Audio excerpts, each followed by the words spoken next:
Good morning, everyone. Good morning.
Good morning, Helen. Hey, Jonathan. Good morning, Shay. And good morning, Ruby. Good morning. Good morning.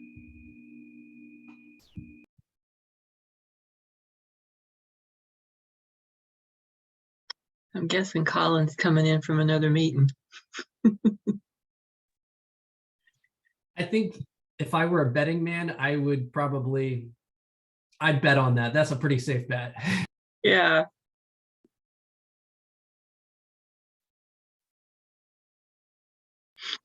Can you be right? He is in another meeting. There he is. Hey, Jerome.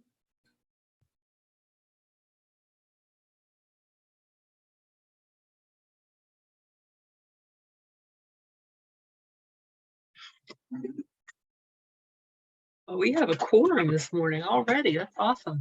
I don't think there's anything we have to vote on as a committee, but since it is 10 o'clock, I will go ahead and call this meeting to order. Good morning. How are you doing, Jerome? Doing fine. How are you there, Helen? Doing all right. I'm working from home today. I wish I was working out in that background that I have on my screen. That would be nice. That's too many leaves. That means I have to get out and do some work. No, that's nature's way of providing mulch. I've been raking leaves since I was a little kid. I don't mess with nature. That's nature's mulch. I don't let them have it. Okay. All right. So we have 3 of our executive committee members here. So that is wonderful, which means we have a quorum, even though I don't think we have anything to vote on. So I will let Colin take it away. If you had time to get your mind back to this meeting from your other stuff. You're fine. I think the only thing on my agenda today is planning our November HSAC meeting. And then sort of talking through December, because HUD threw us a small curveball this week on our home ARP funds. And if you recall, the home ARP is a special set of money, a little over about $4 million that can be used. But in order to access it, there's a whole lot of paperwork that has to be filled out and completed, and needs analysis, gaps analysis, public input sessions, talking to the COC, talking to DSS, DHA, talking to a whole lot of folks.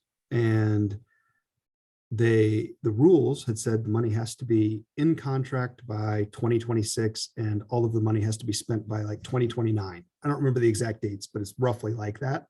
Well, this week they said, oh, by the way, we're changing the rules, and in order, everybody has to get their plans to HUD no later than March 31st, 2023.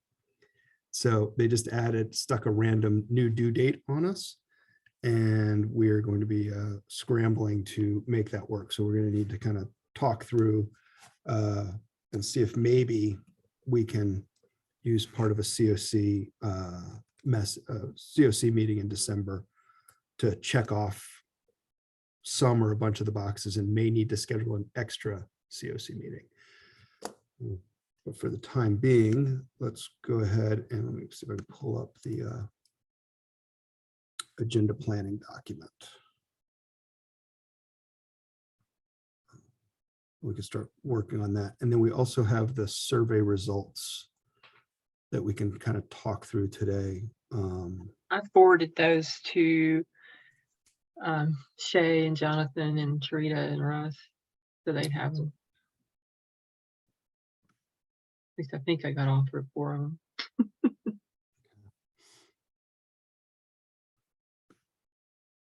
Yeah, I definitely got it. Good. Yeah, sorry for that. And Melissa is in a training today to learn how to use our city contracting database. Apparently that really nice, neat little screenshot that pulls up and says, here's what percentage of people answered this.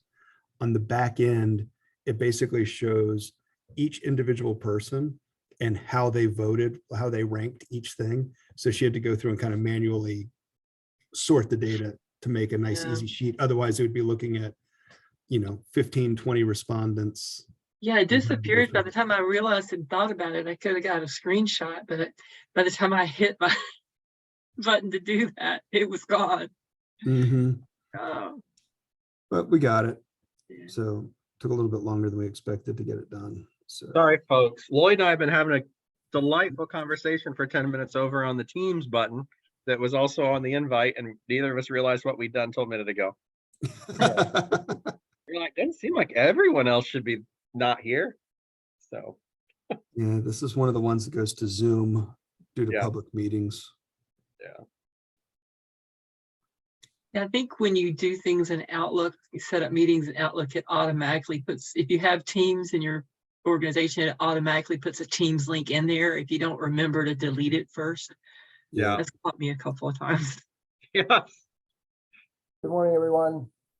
Hey, Hey, Lloyd. do you want, so Morning. do you want to go ahead and work on the November agenda, get that knocked out, and then Yeah, so I'm just pulling it up right now. so Russ, I sent you an email a few minutes ago with the results of the poll that we did about what topics to discuss, just so you have it, because we're hoping to planning to talk about that today as well. Hi, Sally. I meant to say hey a while ago. Welcome. Thank you. Good morning.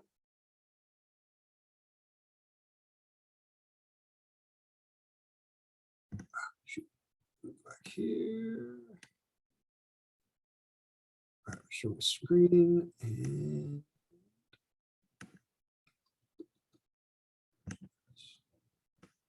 Okay. So we had executive committee did the update last month, so it should be policy and planning, if I remember correctly. Yeah, policy and planning is policy planning.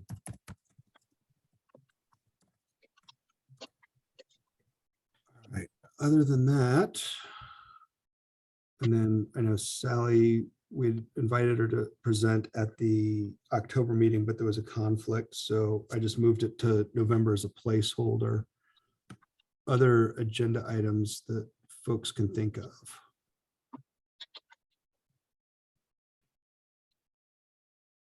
Sally, will you be able to present in November? Let me just confer with my team and I'll be right back in touch. Okay.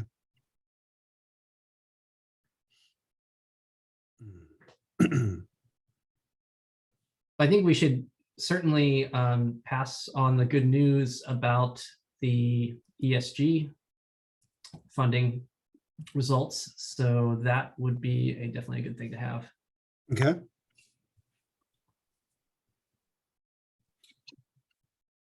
I'm thinking we may want to add, given that HUD just changed our timeline, and if we're going to try and have a discussion in December for home ARP, we may want to put something on here to ground folks a little bit. and get because a lot of the HSAC members are some of the key stakeholders that have to have input into this plan. Colin, do you have any information surrounding the home ARP, like any documents that I could read up on, just so I'm more aware of it? Yeah, I can send you. This has been one of those things that it takes a whole lot of time. So we're in the Yeah. process of pulling together the information. But I can send you, or we can send it out to the executive committee and we'll send it out to the full HSAC. The kind of the rules and regulations and what the money can be used for. It'll just be the, the HUD announcement about the funds. Okay, And the money can be used for, non-congregate shelter construction, rehabilitation. It can be used for affordable housing construction. It can be used for tenant-based rental assistance. There's a whole lot of things it can be used for, but we just kind of have to match it appropriately with our needs and gaps analysis that we have to complete. And fortunately, HUD has a template that and some guidance on how to do that template, do that information. And a lot of it's pulled from our point in time count and our housing inventory count and some other publicly available data that is kind of our clean, for lack of a better term, it's our cleanest, most unduplicated information that we have to use, which will help us with that. So I can get that sent out. thank you. Yes, absolutely. Do we need, I know Lloyd met with a couple of us and we've got another internal meeting about pit count. At least a little bit of a briefing on where we're heading with pit count for this year. I think it's a great one. Who wants to take the lead on sharing that information? Russ, Lloyd? Both of you? Except for Lloyd. We'll be presenting a draft plan to Policy and Planning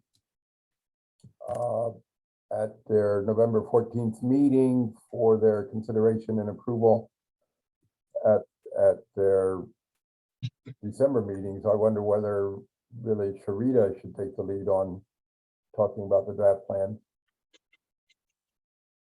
The draft plan at the December meeting? So the November meeting of the HSAC is on the 16th, right? It sounds right.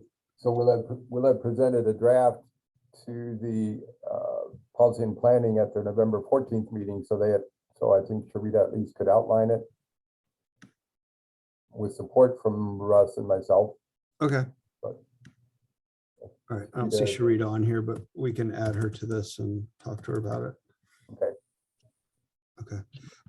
Just as a small heads up, I have been subpoenaed for federal jury duty in Winston-Salem beginning Monday, November 14th, and am expected to be available to serve on a federal jury at any point in time for 6 weeks, starting on the 14th of November, going all the way to Christmas.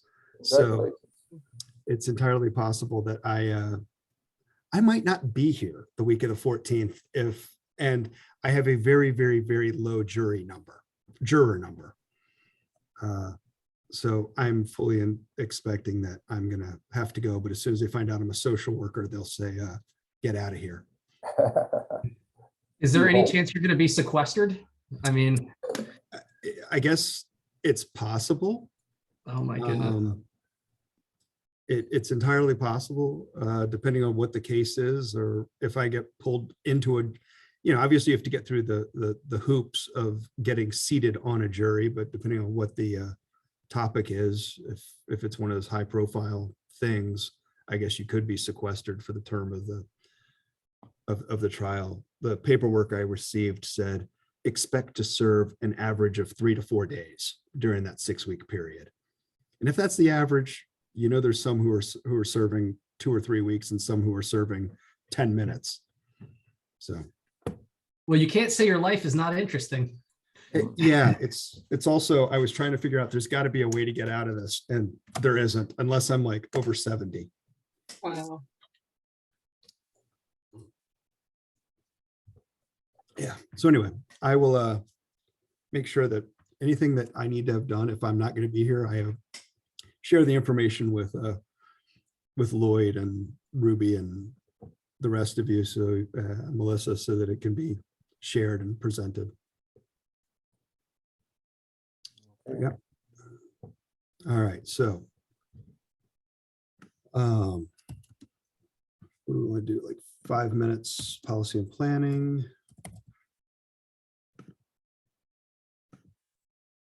ESG funding, about 5 minutes. Yep. Home ARP, that may need to take more than 5 minutes, but what do you all think?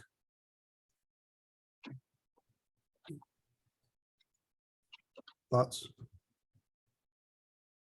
Well, I guess it depends on, are there going to be asks of the COC members? I know you said that it affects them as the main stakeholders and that you all are going to have to do more paperwork. I guess the question is, do we think that our stakeholders are going to have questions about what they're going to have to do to work with you all and HUD on this? Well, my hope would be at this meeting is to sort of lay that out, Russ, Jonathan, would be that we would be able to sort of explain what the process is and what the timeline is, and what we're going to be asking for at the December meeting, so that, HSAC members at the very least will have an opportunity, because a lot of the HSAC members fall into categories of people we have to talk to. It gives them time to start thinking through the questions and stuff that we're going to be asking for.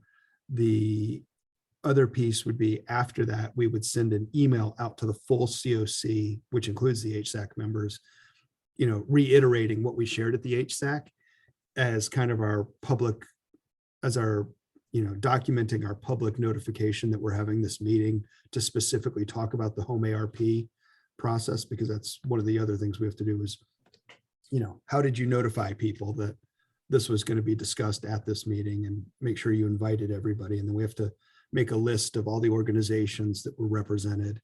And I'll have to pull it up. It's like, I know like DSS is specifically listed, the Housing Authority is specifically listed as a couple of the people that have to be part of a conversation.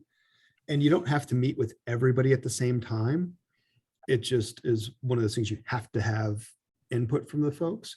So, there are some groups, we're trying to minimize the number of one-off meetings we have to have to the greatest extent possible, but there may have to be a few pre-meetings to sort of bring some information together to help facilitate the conversation. Lloyd, yeah. Thanks. Colin, I was going to recommend that if you're not able to be at this November meeting to provide this update, we see if Karen Lotto could come and talk about it. If Karen can talk about what? About the home ARP. If I miss it? Yeah, if you're not. Yeah, Karen and Matt Walker, who's part of the multifamily team, and I started mapping out sort of what this is going to require, because looking at the ways the funds can be spent, and my gut says, and the likelihood of us wanting to use one-time funding for tenant-based rental assistance is probably not a way to go, because when the money's gone, the voucher's gone, and the people who have those tenant-based vouchers are not going to be very happy when they don't have help paying the rent in a few years. So, putting it into a affordable housing, at least on the surface at this point in time, that targets or we're able to prioritize specifically for some of the qualifying populations that are called out in this makes some sense. But yeah, and if we do any construction or acquisition type things, that RFP process would be handled by Matt Walker's team, which is the multifamily team, because they specialize in the bricks and sticks projects, and the homeless team specializes in the services side. So it'll be kind of that tag team piece that we go together.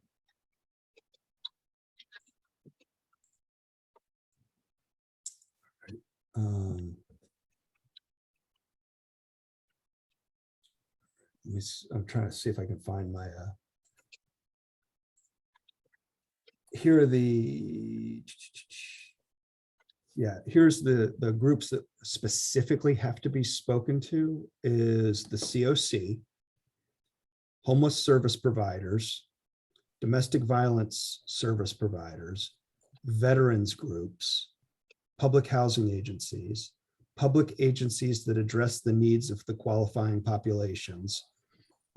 So that essentially gets to Department of Social Services, perhaps the VA, maybe law enforcement. So we've got a lot of these intersect at the HSAC level, which is nice. And then public or private organizations that address fair housing, civil rights, and the needs of persons with disabilities. So all of those groups at a minimum must be consulted.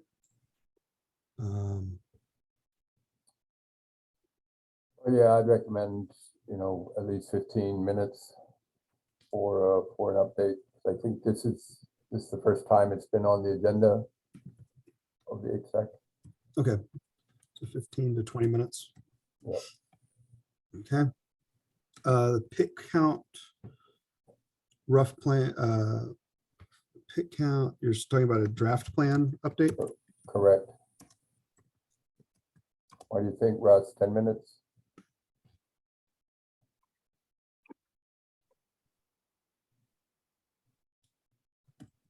Sorry, I didn't realize I was muted.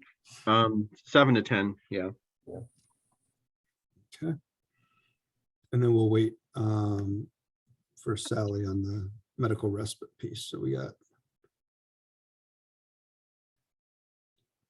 about an hour.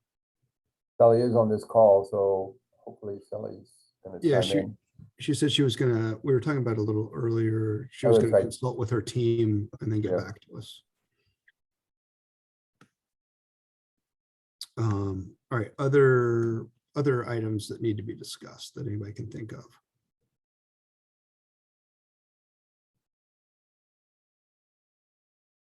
And then the December meeting, let's start thinking about this just a little bit.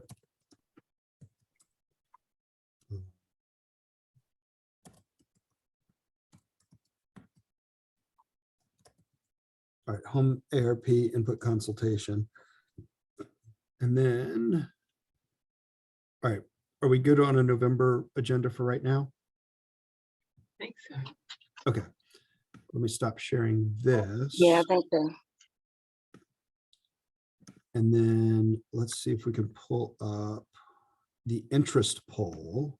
Yeah, I was gonna mention too, I know that Melissa and Ruby have been doing a great job of getting the agenda out a couple of days early, but this is going to be Shay's first time chairing the meeting. So as early as possible will be great. And that way if she has any questions, she'll have time to get with somebody for those.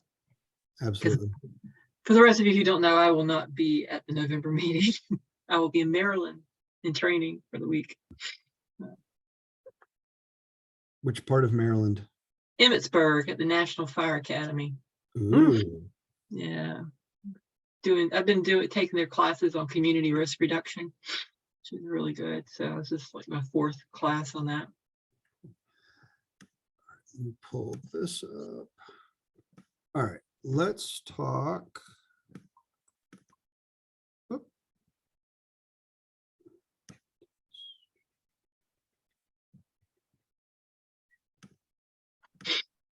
Okay. Let's talk about the poll that we had. And sort of think through, where we might want to do this. And, I don't know what I'd be interested to see what others think. I've thought a little bit about how we might want to do this, but I'm interested to see if others have thoughts on how we might want to tackle these areas of interest with the HSAC and best ways of sharing information. I think obviously some of those are going to be best handled by lead agency staff, but others, we could definitely get some outside experts to do. We need to figure out what we want to talk about with each of these topics so that we know how much time we need to devote to them as well. Yeah. So would we want to, part of me was thinking like, if we want to try to, I mean, there's like 12 of these. And the question is, do we want to try to tackle every one of these? Do we want to pick and choose? And if we want to try and tackle some or all of them, would we want to try and make this a standing section of every HSAC meeting? So each HSAC meeting, there's a small amount of time or a certain amount of time that is spent training, on kind of training or an update on what this information is. Or would it be better to set these up as separate outside training? So there's pros and cons to both. Well, I think that as long as we have the time, we could do it at each meeting. Obviously, if there's things that we need to discuss or need to vote on, that's going to take the full hour and a half, we'd have to forego the trainings. But like if Sally is available in November, we'll be doing the medical respite, which is good. So we probably wouldn't have time to do any of these topics. But what do y'all think? I saw your lips move, Russ, but Yeah, I gotta stop muting myself. I guess one question I have, I mean, new into this part of it, is there any kind of existing document that like over the course of a year, here's when the full COC meets versus the HSAC, here's times when, we're highlighting specific types of programs and inviting folks in. there are certain meetings where the full COC meets, and we do know that in advance. That's a good point. Those There are, may be some topics one want to talk about there specifically. are only 2 full COC meetings that Oh, are specifically called each year. But the full COC is, I mean, this is a public meeting, and the full COC can come to every single meeting if they're so inclined. And many of them do. Yeah, and I think you're absolutely right on that, Helen. There's a lot of people do, and if we're able to, increase the number of COC participants at all of our meetings, I think that's going to lead us to a better outcome.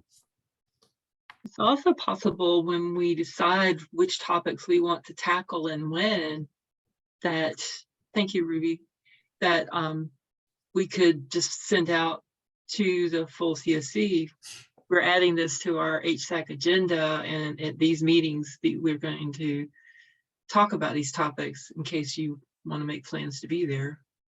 I mean, we'll put them at the end of the agenda in case we don't want to knock them out if we don't have to, but we do have business we have to attend to as well. So But if it'll that be does- good to kind of give them a highlight of what we expect to discuss on those meetings. Yeah. It could increase, participation. We never know.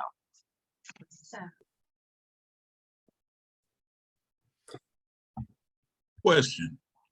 But would it be wise to tackle every single item listed on this list in one meeting? Or could it be broken down to 2 meetings? Maybe do half of it and Maybe then about do one topic at per one meeting and then another half the other meeting, the next meeting.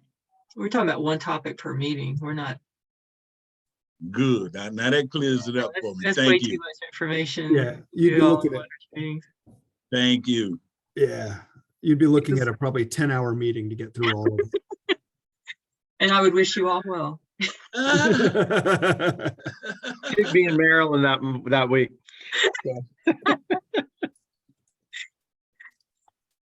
Yeah.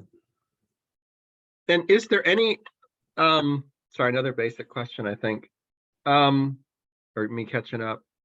Is there any like even old list of like how we orient people to HSAC when they come on, like explain what HSAC is, what it's, I mean, I know we state the goals, or at least we state our vision. I can't remember which one it is, but, that like really talks about what the group is meant to do, what the difference is between HSAC and COC, what the different roles are. Like that, I'm just trying to think of almost reorienting everybody to some extent, so you can get to. I don't think you can explain the role of the COC, lead agency, and providers without even starting with some of that base piece. I went through orientation with Lloyd in 2017 when I joined the HSAC. And to answer your question, Lloyd, Russ, yes, there was a training. It's all video archived that Lloyd and Hanalea, I think, did. The last one we did was right around the same time I started, maybe 2019 or 2020. And Okay, I it think was I done remember this now. virtually. So there's a lot of videos, and there's a lot of it, if I recall correctly, Lloyd, Ruby, correct me if I'm wrong, but a lot of it really gets into the minutia of all the policies and procedures and getting into, so yes, we used to have a regular, quarterly or annual onboarding training of new HSAC members, but COVID. Yeah. So I think that's kind of why we're in the situation that we're in, is trying to figure out, all right, how can we sort of play catch up? But even so, after a time, I don't remember everything I learned in that training. No offense, Lloyd. It's been a long time. Been a long time since I reviewed it. I mean, it might be worth our trying in new year, time to renew what we're doing in January to hit some of those like high. I mean, not a lot of the minutia, like up a step. Like if I'm a new volunteer randomly from the community, not one of us that like is in it and the system in another part of it. Like, what do I need to know about why this group exists and why it's important and what I'm going to impact kind of piece and some of these details. Almost like you do with an agency onboarding. Yeah. And our thought was, or at least my thought at one point was to maybe do this role of the COC, lead agency, and provide like kind of an overview, very high level of who does what and why would be a good starting place. Yeah. And maybe do that at the December meeting. And then from that, we sort of go through, what's a logical progression once everybody understands, okay, what is the COC? What's the HSAC? How is the HSAC and the COC the same and different? How is the city as a lead agency? The city is the lead agency in community development. We wear two different hats, sometimes three, depending on what role we're playing in that particular setting. And then, what do all the providers do and how do they intersect with all of this?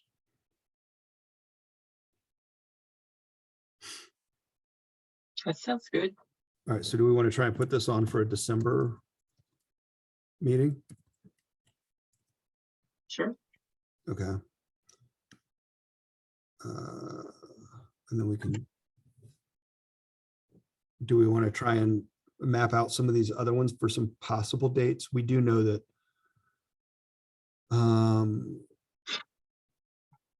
yeah, and then we can sort of look at and then if we map out these dates, then we can sort of look and see if there's any conflicts with when we have to approve, NOFOs and other documents that we know kind of come through in different timelines, so we can make sure we maybe flip some things that may not require as much time onto some of those dates. Is the gaps analysis strategic planning, like I see how they're connected, but I'm just, I mean, it seems like gaps, they could each be their own conversation for sure. But gaps analysis, is this, I know when I came off planning and policy like a year ago, they were in a process that Colleen was helping lead. Like, is that referencing first like that report, or what's that really referencing there? I think the gaps analysis in my mind is we've been doing these gaps analysis that has been focused on very, very specific subpopulations, at least since I've been here. Mm-hmm. And the gaps analyses that we've been completing, at least since I've been here, are really worthwhile exercises. However, to find out if we ever close the gap, we have to repeat it annually to figure out. And if we keep doing the same gaps analysis for the same small subsets, we may never really figure out what the gaps are in the full system. And HUD requires us to do an annual gaps analysis. And we may want to look at how and what kind of gaps analysis are we doing? Are we doing a, you know, for lack of a better term, like a big overall system gaps analysis, like how many people are experiencing homelessness, how many beds are available, where are gaps, where, you know, how many people are currently on waiting lists for things, and figuring out how much money is going into these services, and what are these, you know, what are the outcomes from it, and where do we need more money, so that we can use this data. Because some of that, using some of the big data tools that we already have, would mean we could easily do a gaps analysis annually, and we'd be able to compare, oh, last year we had 100 people waiting for PSH. This year we had 120 people waiting for PSH. So our gap's getting bigger, not smaller. What do we need to do that? Oh, we had 300 people unsheltered last year. Our unsheltered count this year is, you know, 219. Great, our unsheltered count's going down. So where is everybody? Oh, our average length of stay is going up. So trying to figure out where are those gaps is kind of where HUD intent, where we need to go on a macro level. I think doing the subpopulation specific gaps analysis is a worthwhile exercise if and when, you know, we've got a master's student who's looking to, you know, explore the intersection of, you know, foster care, justice involvement, and homelessness, you know. But if we're going to explore that every year in order to figure out if that gap's getting smaller, we're going to have to run the same study annually to figure out if we've solved that gap. And meanwhile, we've left all the other big picture stuff out there hanging. So it sounds like we could almost do, and if I'm talking too much, y'all just tell me. It almost sounds like we could do an orientation to the nature of the gaps analysis process. Is that what I'm hearing? And then explain, in this case, explain what it's for, what we've done, and set the stage for like how we might want to pivot it in the future. Can I add to this discussion? Yes, please, go ahead. Okay, so we are still in the process of trying to finalize the first small gaps analysis right now that was started in 2020, and we're now approaching 2023. What we found from just that experience alone, you know, COVID definitely made it a lot more challenging to get it done, but that gaps analysis that was supposed to be a small one was quite a big undertaking for a working group. That's number one. I think that everybody that's on it can definitely say that they learned a lot about it. I think Hanalea did a good job in like at least setting the framework for how we were supposed to go about it. But even that small one ended up being a lot bigger than we expected it to when we initially went into it. Secondly, it was my understanding that every 3 years or something, we were supposed to do a big gaps analysis. And it sounds like what you were just referencing, Colin, was a way for us to do that by just looking at our data in HMIS. And I thought that the one that's done like the every 3 years was supposed to be a lot more robust than just looking at our data, because that is what we did to come up with the subpopulations for the gaps analysis that we are currently working on. So I don't know. I feel like, point 3 is that our gaps analysis is only as good as the data that we're looking at. And if we are not looking at all the data, then we're going to consistently leave off subpopulations, needs, and programs, or spaces where we need to create programs where we're not doing things, so we're just creating kind of blind spots. So that's just kind of just my thoughts right now about the gaps analysis and how we need to go about doing it. But I definitely will say that there needs to be a lot of support in order to even get the very small ones done, and we're going to continue to do them in that way. I think so. Yes, Sharita, the 3-year and those, if I remember correctly, that is it's not a HUD requirement. I believe this is a Durham sort of imposed piece.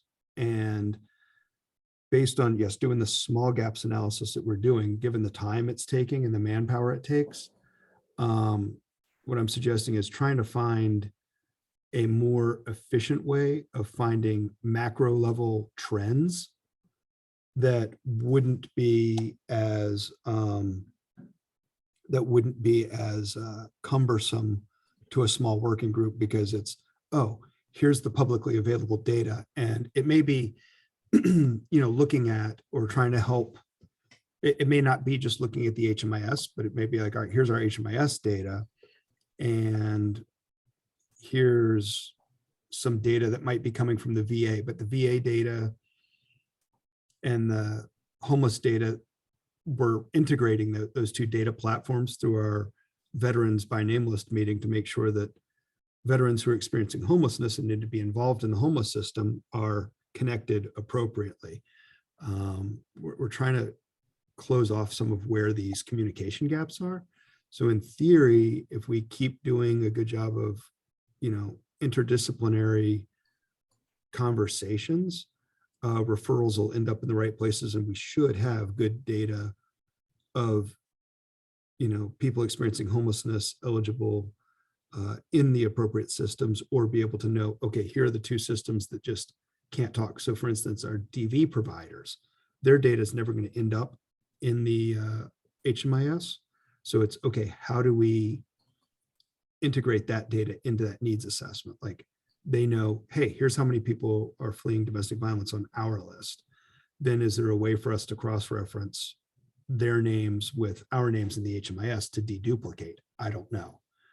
But yeah, doing the specialized pieces, I think, while it's a small subset, it requires a lot more coordination, a lot more survey work, a lot more, robust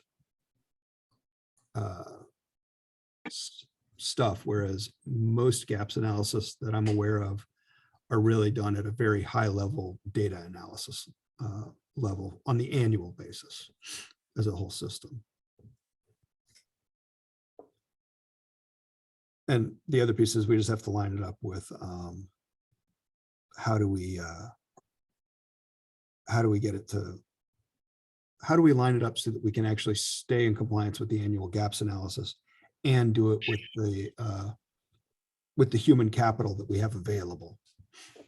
So it sounds like what you're saying is kind of flipping this thing, in that annually what our small gaps analysis could look like. It's just an evaluation of,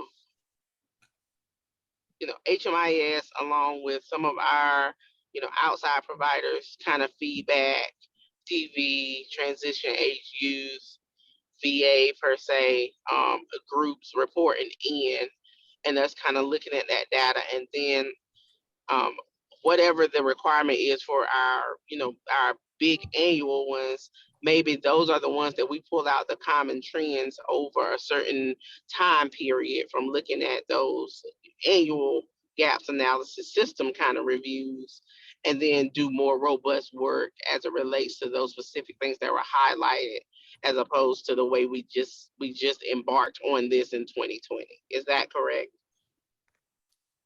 I think that's correct. It's in theory, what we need to do is, in theory, we need to have something that we can do every single year that will show us whether or not we're closing gaps.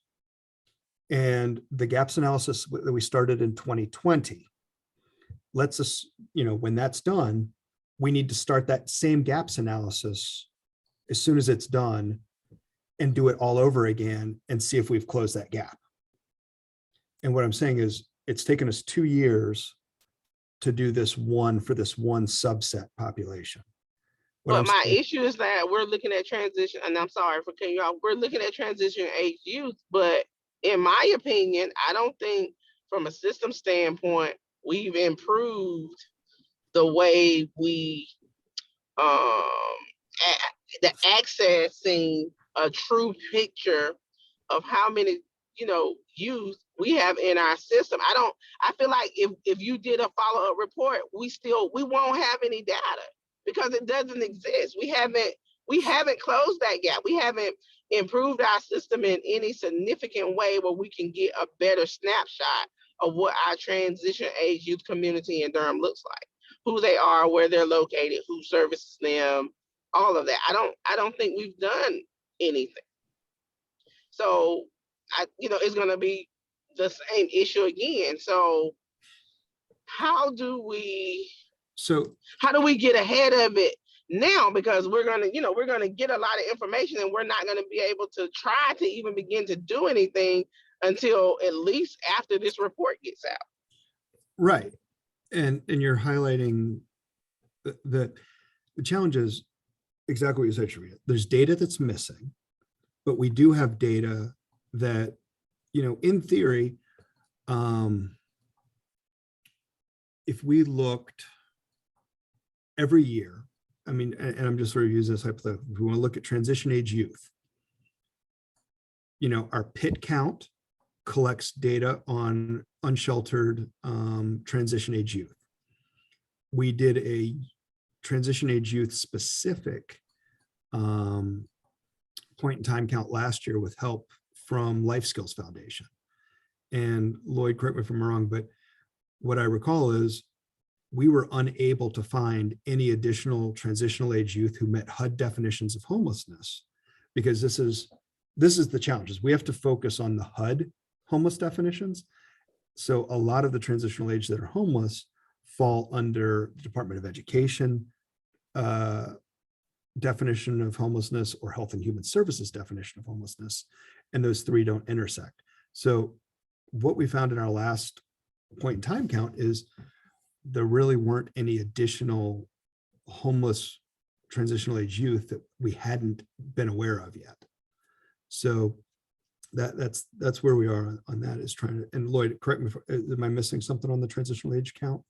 No, I think you're fundamentally correct. I mean, we did an effort last year to ask the community where literally homeless, unsheltered transition age youth would be staying that would meet HUD's definition. We did a special effort to try to contact them, and the efforts we did not find significantly more transition age youth in the unsheltered population in Durham than previous unsheltered counts had found. There are some in the 18 to 24-year-old age group who are unsheltered, but as Colin suggested, most of the unsheltered youth are in families, whether they're perhaps a transition age youth with children of his or her own who are unsheltered, as well as youth who meet the Department of Education definition of homeless. And we certainly know that, you know, the Life Skills Foundation is doing important work serving transition age youth who are aging out of the foster care system, but those individuals, gratefully with the support of the Life Skills Foundation, are not homeless. They are housed, and the Life Skills Foundation does a good job of providing this to them. But what we also know is that Durham Tech apparently has had this challenge because Durham Tech is trying to build houses so their students have somewhere to live. So there are places that we haven't, and partnerships we haven't tapped into, that already recognize that this is a problem. There are students at North Carolina Central that the only reason why they're housed right now is because they're living in dorms, but when the dorms are closed, where do they go? So Central has this issue. We haven't done a good job at trying to figure out where our people are and what their living situations are, because they're having issues at least these two places. So that tells me that we're not doing a good job at really getting to the meat of that problem as far as identifying people. We have people sitting on, you know, HSAC that, and I don't know if I'm misspeaking, that feel like there's no place for the population they're interested in, or the population that impacts their ability to serve the, you know, students or whatever. They just, you know, they talk about stuff in general, but they don't feel like there's ever room to discuss their population. Well, So I appreciate we your have comments. to figure out how to do that. We need to figure out what their challenges are, what their problems are, and bring them to the table to figure out the solutions. I think the beauty of Life Skills is that Life Skills is out there doing the advocacy work and talking about what they're doing. And we don't have those same voices at the table when it comes to some of our other entities that whose population is predominantly transition age youth. And we need to figure out what do we do to engage those groups better.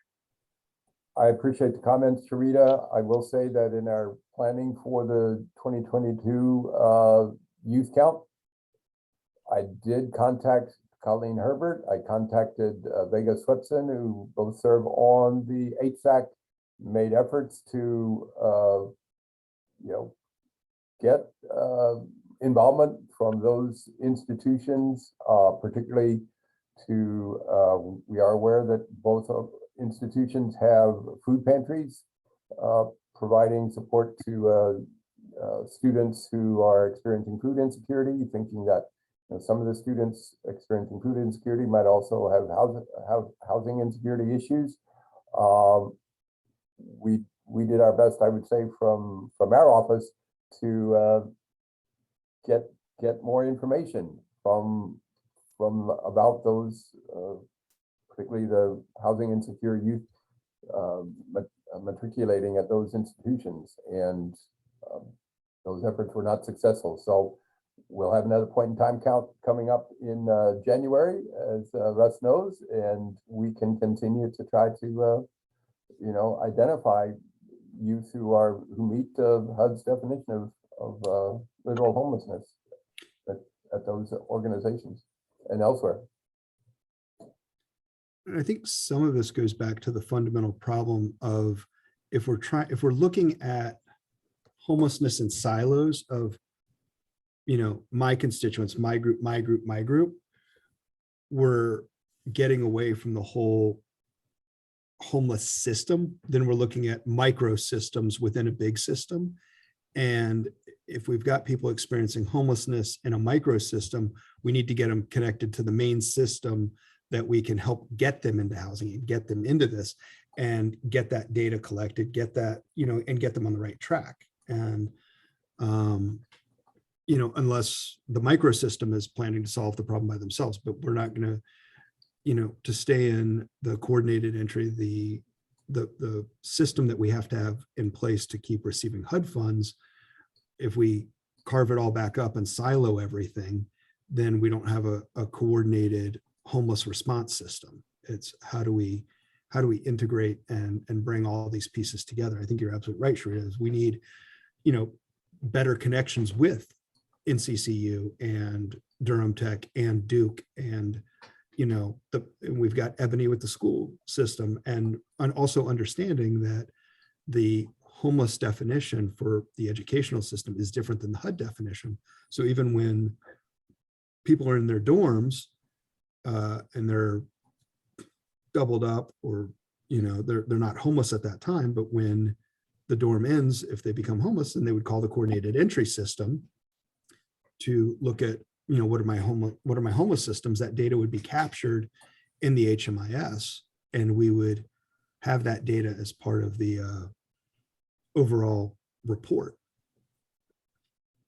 And I get that, and you're right, like when you're talking about the microsystems, but I think that where we fail as a COC is when we're having our overarching system conversations, we don't ask those populations for their opinion in the moment. We just assume that everything is in the bucket. And I don't think everything is in the bucket. So how do we change the dynamic of how we're talking to be, when we're having our conversations, to be more inclusive of those other groups, so that we can get to the place where we want to be? Because if consistently we talk about everything in an overarching way and we don't inquire, what are you seeing with the folks that you're working with? If we don't build that into the conversation, then they will attempt to solve their problems on their own. Look at Durham Tech. They're trying to solve their problems on their own. I've sat in some of those meetings, and Colin, you and I have talked about what I felt in those meetings about all the stuff that they're missing when they're making. Nope, you cut out, Sharita. Sharita?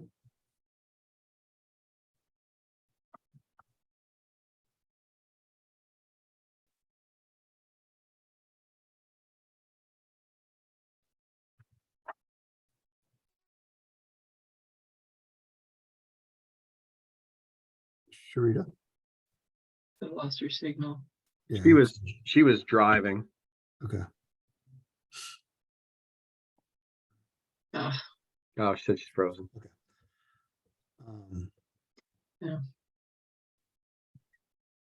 there's So- some definitely good points brought up about all of this. And I think, yeah, a lot of it comes, a lot of really good points, and a lot of things that we need to improve the education, the outreach, and, you know, what's available and what are the expert, more inclusive conversations. Yeah. And trying to figure out where those conversations need to, you know, what's the appropriate place for those conversations? Because a lot of those conversations are happening or should be happening in the committees, which means that's where all the, you know, solutions come from. If we want to have some, you know, use some HSAC time to identify, hey, here's a challenge, and then, you know, refer it to the committee to try and explore solutions, that might be an option as well. I think with that, Colin, I think, you know, when we have these subcommittees and we are discussing the different policy and procedures, I think I know it's probably hard to say, but more time to be able to discuss these things and maybe planning to ensure that we're hitting the mark on the topics that we really need to hit could definitely help a little bit more. I know a lot of the times, because we're all busy, you know, we might get a document a day before a meeting, or, you know, sometimes 2 days before a meeting, and we're expected to vote on it or talk about it. But I think if we have that stuff prior, like it was mentioned early on in the meeting, you know, getting us a outline for the year, ensuring that when it is time to discuss those particular topics, we already have the documents, we've been expecting it, we know what sections we want to review. That way we're utilizing our time at its best. Absolutely. You absolutely hit the nail on the head there, Shay. And yes, we do need to do a better job of getting stuff out sooner and faster. And hopefully we will continue to improve on that now that we've got a coordinator on board. We've got another, you know, Melva Henry has started, so she's picking up some of the Hopwood work. So as we slowly rebuild our team capacity, and as we start phasing out a lot of the COVID money that was taking up a ton of time and a ton of reporting, we should have some more time to be able to dedicate to the very important tasks of planning and being able to do it. And we've been doing the best we can with what we've had for the last few years. And as everybody's aware, COVID's impacted all of us in a bunch of different ways. So my commitment is to continue to work towards improving, getting things out, and, you know, planning further in advance, especially as we build our capacity internally to give us the time to sort of get this work done. Thank you. So we have probably about 30 seconds left in our time this morning. I know our November agenda is pretty much set. We just need to hear back from Sally. If she and her team are not able to do that in November, then we could plan for December for her. That's okay. And we'll just end up, well, y'all will just end up with a shorter meeting in November, which I'm sure no one will argue about, unless there's a topic that you want to bring. Yeah, that's going to be, I think, being able to nail down what we want to talk about and how to bring that out. It's going to probably, we definitely need to make that a stronger point of discussion in our December 8 exec committee meeting. But I think we'd have time to do that. Anything else that we need to? Let me also note that Duke also has pantries up and running. Yeah, students. Yeah, it's a lot more than we realize, I think, sometimes, because the schools are their own little entity and don't always tell us what's going on. Go ahead, Lloyd. Colin may be hesitant to bring this up, but I want to ask the committee to officially approve Colin as a representative of the Durham COC to the HMIS at NCCH Advisory Board. Since Hanalea's departure, we've not officially had a second representative from the COC to serve on the HMIS at NCCH Advisory Board, and concurrently to serve on the executive committee of that board. This is Jonathan. I move that that the executive committee appoint Colin to the stated board. Do we have a second? I have a second on that. All right.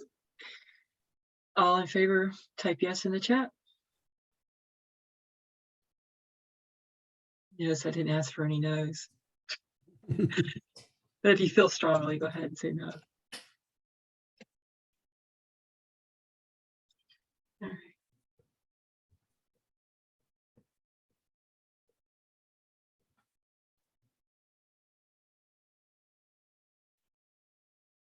Colin a little more work while he's serving on the federal jury. 3. Okay. Looks like you're nominated, Colin. Woohoo, woohoo. And I will say the only reason that it sort of makes a little bit of sense for the city to be on this advisory board is because a lot of it impacts the budget that the city has to pay. So the NCCH advisory board looks at how they bill And the COC annual competition provides a small amount of money that goes into offsetting the HMIS costs. And the city has been paying the roughly equal to or greater than what the HUD money has been paying, so that agencies don't have to contribute to pay for HMIS licenses. So we want to make sure that we've got, people on there who can sort of say, yeah, no, we need to make sure we've got it in the budget to cover these things, and make sure it's going to work. So that's just sort of a little bit of one piece of the background on that it would be hard for an HSAC member to be able to commit to a budget, not knowing whether or not the city had the money available to put it into a contract. Or it would be speaking on behalf of all of the HSAC members and COC members saying, oh, sure, everybody will contribute $10,000 a year to NCCH to provide this service.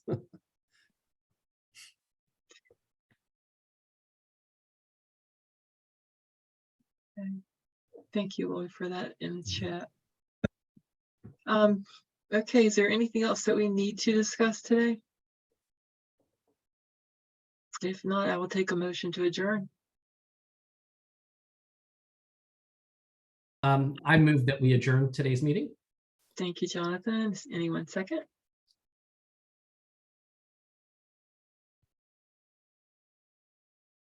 Second this motion. Thank you, Jerome, but unfortunately, only executive committee members can actually make motions and second and vote, but thank you for that. So.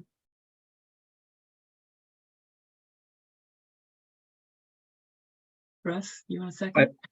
I'll second, sorry. Yeah, Thank you, thank you.